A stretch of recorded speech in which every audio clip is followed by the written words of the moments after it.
Anatolians versus Bobcats. Bobcats don't rush. They don't charge fences. They don't sprint into chaos. They test. Anatolians don't chase. They don't panic. They don't perform. They hold ground. This difference, tester versus guardian, explains nearly every interaction people misunderstand between bobcats and livestock guardian dogs. Bobcats are opportunists, not gamblers. They survive by minimizing risk and maximizing calories. Unlike wolves or coyotes, they hunt alone. There's no backup if something goes wrong. Livestock areas offer 3 things bobcats look for. The first is predictability. Farms run on routines. Animals move at similar times, feed schedules repeat, paths get worn in. Second, edge cover. Fence lines, tree lines, brush piles, and equipment yards give bobcats visual concealment and quick exits. Third, low resistance targets. Chickens, newborn goats, sick animals, stragglers. Bobcats are not targeting livestock because they're bold. They're targeting it because it looks easy. But looking easy and being easy are 2 very different things when a guardian dog is present.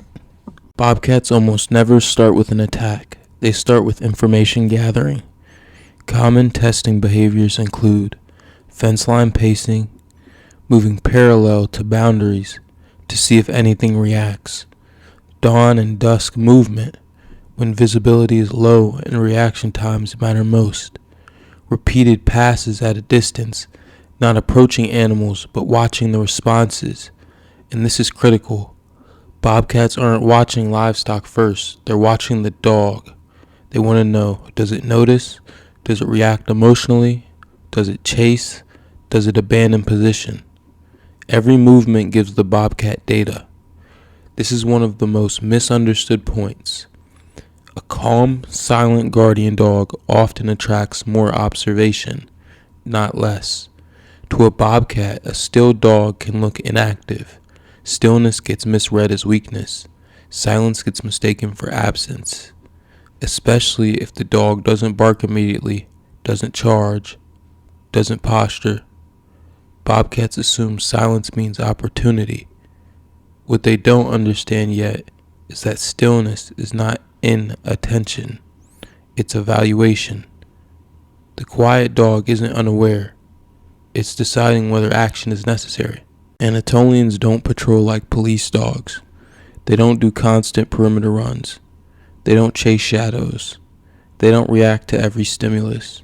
Their patrol style is strategic. They move independently. They vary routes. They revisit key points repeatedly. They also leave scent markers, which predators read as ownership, not presence. The goal of an Anatolian is not to scare predators away with noise. The goal is to make the land feel claimed.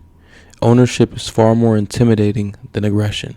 There's usually a very specific moment when a bobcat decides to disengage. It's not dramatic, it's subtle. Abort conditions often include sustained eye contact, not staring, but calm awareness. The dog neither advancing nor retreating. Holding ground signals confidence. Late barking, barking after detection, not before. This tells the predator it was already seen. At this point, the bobcat realizes, I've been noticed, and nothing panicked. That's a bad equation for a solo predator. This is where most bobcats leave, quietly, without confrontation, without escalation. Bobcats are dangerous, but they're not stupid. Typical bobcat size is 15 to 40 pounds. Light frame, built for ambush, not impact. Typical Anatolian size, 100 to 150 pounds. Heavy bone, strong neck and shoulders. One physical mistake ends the encounter permanently.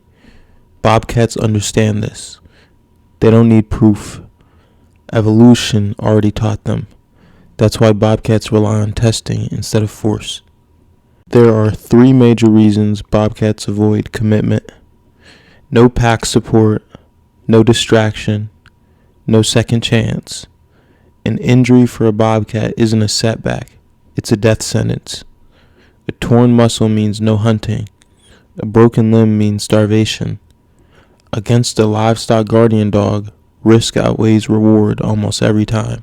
That's why deterrence works better than confrontation. This is a key teaching moment for owners. Bobcats returning does not mean failure. It means nothing changed. The dog didn't overreact. The environment stayed stable. Predators retest when conditions appear unchanged. They are checking for mistakes, not pushing harder. If the dog continues to hold ground without emotional response, testing usually stops entirely. The goal is consistency, not escalation. Bobcats rarely escalate against a solid guardian dog. Instead, they shift targets. Common shifts include chickens outside the patrol zone, newborn animals separated from the herd, unfenced or poorly covered areas. This is not defiance, it's efficiency. Predators go where resistance is lowest. Guardian dogs do not stop predation everywhere. They redirect it away from protected zones. That's success. The interaction between Bobcats and Anatolians isn't about fighting. It's about decision making. Predators test, guardians hold. Most success stories don't involve attacks. They involve nothing happening at all. And that's the part people miss. When the land stays quiet, when livestock remains untouched, and when predators move on, that's the guardian doing its job, silently. If you enjoyed this video, or if you learned something new, make sure to like, comment, and subscribe.